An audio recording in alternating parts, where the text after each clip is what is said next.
ऐसे में अब सारी की सारी चीजें अपने अंतिम पड़ाव तक पहुंचने लगी हैं। इसलिए देश को आह्वान सरकारों के द्वारा किया जा रहा है।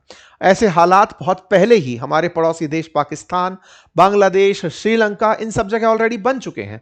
आज से कम 15 दिन पहले ही ऑस्ट्रेलिया के पीएम भी अपने देशवासियों को संबोधित कर चुके हैं। सेम यही हालात ब्रिटेन के अंदर भी हो चुके हैं। मतलब दुनिया पूरी तरह से इससे प्रभावित हो रही है और अब इसका प्रभाव भारत तक आ पहुंचा है। साथियों, इसी भी सवाल यह बनता है कि ये जिस तरह की स्थितियां बन रही हैं, ये आगे कहां जा रही हैं। आगे अमेरिका और ईरान के बीच में किसी तरह की बात ना बनना तेल की कीमतों को बढ़ा रहा है।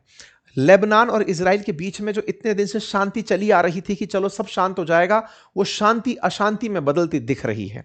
स्ट्रेट ऑफ हॉर्मुज के अंदर अब टेंशन बढ़ना शुरू हो रही है और अल्टीमेटली ईरान कह रहा है कि अब हम हॉर्मुज के अंदर किसी भी प्रकार का दखल बर्दाश्त नहीं करेंगे। कुल मिलाकर के सिचुएशन बद से बदतर हो रही है।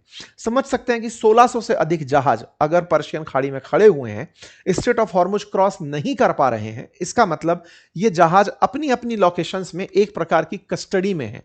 रास्ते स्ट्रेट ऑफ हॉर्मुज से निकलने के तमाम हैं, लेकिन इन सभी रास्तों को हॉर्मुज के थ्रू आईआरजीसी ने बैन किया हुआ है और अपनी वाली लेन से निकलने देने पर सामने अमेरिका उस ब्लॉकेड को लगाकर खड़ा है। तो कुल मिलाकर के स्ट्रेट ऑफ हॉर्मुज के थ्रू दुनिया के सारे इंपोर्ट्स रुके हुए हैं, एक्सपोर्ट्स रुके हुए हैं।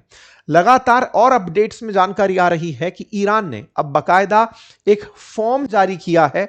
जो भी यहां से पास होने वाला जहाज है, उसे निकलने से पहले यहां पर एक फॉर्म जमा कराना होगा। उस फॉर्म के अंदर उसे बताना होगा कहां से आ रहा है, कहां जा रहा है।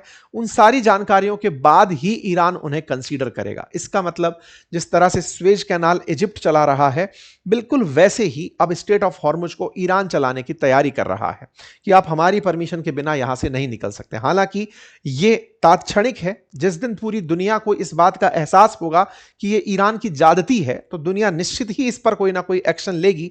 जब दुनिया के देश अपने अपने स्वार्थों से हटकर काम करने लगेंगे। आज चाइना की भी मंशा यही होगी कि भले ही उसे नुकसान हो रहा हो, लेकिन उससे ज्यादा नुकसान भारत का हो रहा है, तो वो चुप होकर बैठा है। रूस को फायदा इस बात में है कि रशिया यूक्रेन से सबका ध्यान हट चुका है। रूसी तेल बिक रहा है तो उसका उसमें फायदा है। दुनिया अभी अपने अपने फायदों में लगी हुई है, लेकिन जब वैश्विक रूप से सब लोग इससे प्रभावित होने लगेंगे, तो निश्चित ही ईरान के साथ कोई बड़ा ट्रीटमेंट किया जाएगा। ऐसा अब होता दिख रहा है। खैर, फिलहाल के लिए मिडिल ईस्ट के अंदर जो भी स्थितियां बनी हैं, वो भारत की ग्रोथ पे गहरा असर डालती हुई दिख रही हैं। आने वाले समय में भारत की जीडीपी पर इसका गहरा असर होगा, ऐसा एडीबी के द्वारा, एडीबी के चीफ इकोनॉमिस्ट का कहना है। भारत के अंदर जिस तरह के असर हैं, उसको आप इस तरह से समझिए कि भारत दुनिया में जो गोल्ड खरीदता है, क्योंकि गोल्ड हम खरीदते, दिखते भले ही दुकानों पर खरीदते हैं, लेकिन गोल्ड पीछे से जहां से आ रहा है, क्योंकि गोल्ड भी हमारे यहां पैदा नहीं होता, हम खरीदते उसे डॉलर में ही है। और ऐसे में दुनिया की 26% गोल्ड इंपोर्ट हम करते हैं। दुनिया का टोटल गोल्ड जो बिक रहा है, उसका 26% भारत में आता है, जिस पर 6 लाख करोड़ साल का हम खर्च करते हैं। तो 6 लाख करोड़ का उतना ही कन्वर्जन डॉलर में हमारे देश से बाहर जाता है। हम विदेश यात्रा करने जाते हैं, हर साल 3 लाख करोड़ खर्च करते हैं। हम फर्टिलाइजर खरीदते हैं तो 1.5 लाख करोड़ रुपए देश से बाहर जाता है। ऐसे ही जब कच्चा तेल खरीदते हैं तो 10 लाख करोड़ बाहर जाता है। ये सारे अमाउंट वो हैं जो पे डॉलर में करने होते हैं, और डॉलर हमारे फॉरेक्स में है। ऐसे में जब हमारा सामान खरीदना महंगा हो, तो ये सब चीजें और महंगी हो जाती हैं, और महंगा होना हमारे फॉरेक्स को घटाता है। ऑलरेडी तेल के बिल हमारे साथ बहुत नुकसान दे रहे हैं। 10 लाख करोड़ का ऑयल इंपोर्ट बिल है, जिसके बिगड़ने से हमारे और मदों पर चीजें बिगड़ रही हैं। वहीं दूसरी तरफ स्ट्रेट ऑफ हॉर्मुज के थ्रू जब हम एक्सपोर्ट करते हैं, तो वो भी बाधित होता है। तो ऐसे में भारत के लिए ये स्थितियां काफी गंभीर होती दिखती हैं। कब तक ये सामान्य होगा, कोई नहीं जानता। बाजार के हाल आपके सामने है। बाजार उठ ही नहीं पा रहा है, अनसर्टेनिटी के अंदर चल रहा है। सवाल बड़ा है, तो क्या कोविड से भी गहरे संकट आ चुके हैं? और अगर आ चुके हैं, तो फिर आप इतने दिन तक चुप क्यों थे? इस पर अपोजिशन की प्रतिक्रिया है कि राज्यों में चुनाव थे, 5 राज्यों में, इसलिए सरकार चुप थी। इस तरह की प्रतिक्रिया आम आदमी पार्टी की तरफ से दी गई, समाजवादी पार्टी की तरफ से दी गई। तमाम पार्टीज ने इस बात को उठाया। डीएमके ने कहा कि जब तक चुनाव थे तब तक आप चुप चुप थे। चुनाव हुए, उसके बाद आपने सारा की सारा राग दुनिया के सामने खोल कर रख दिया। साथ में यह प्रतिक्रिया भी निकल कर आई कि चलो एक तरफ हमको कहा जा रहा है कार पूलिंग करो, ये करो, और खुद जिस तरह के मतलब प्रधानमंत्री हो या तमाम प्रकार के बड़े अधिकारी हों, वो जिस प्रकार का कन्वॉय लेकर चल रहे हैं, वो दिखता नहीं है कि तेल बचाने जैसा प्रक्रम दिख रहा हो। इन सभी बातों के ऊपर सरकार से सवाल है। वहीं राजनेताओं पर तल्ख टिप्पणियां जनता की हैं कि ये इतना बड़ा बड़ा जो काफिला लेकर निकलते हैं, इन काफिलों में भी तो तेल खर्च होता होगा। ऐसे में कहने और करने में बड़ा अंतर है। खैर, कुल मिलाकर क्या ऐसे समय पर ईवी प्रमोट करना सही है?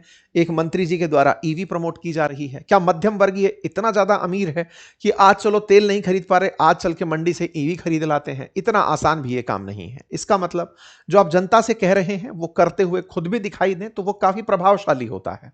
जनता अब फर्टिलाइजर की जगह इस्तेमाल करने निकले कि चलो साहब आप ऑर्गेनिक खाद यूज करना शुरू करो, लेकिन सबसे बड़ा सवाल यह है कि उसकी उत्पादकता घटती है।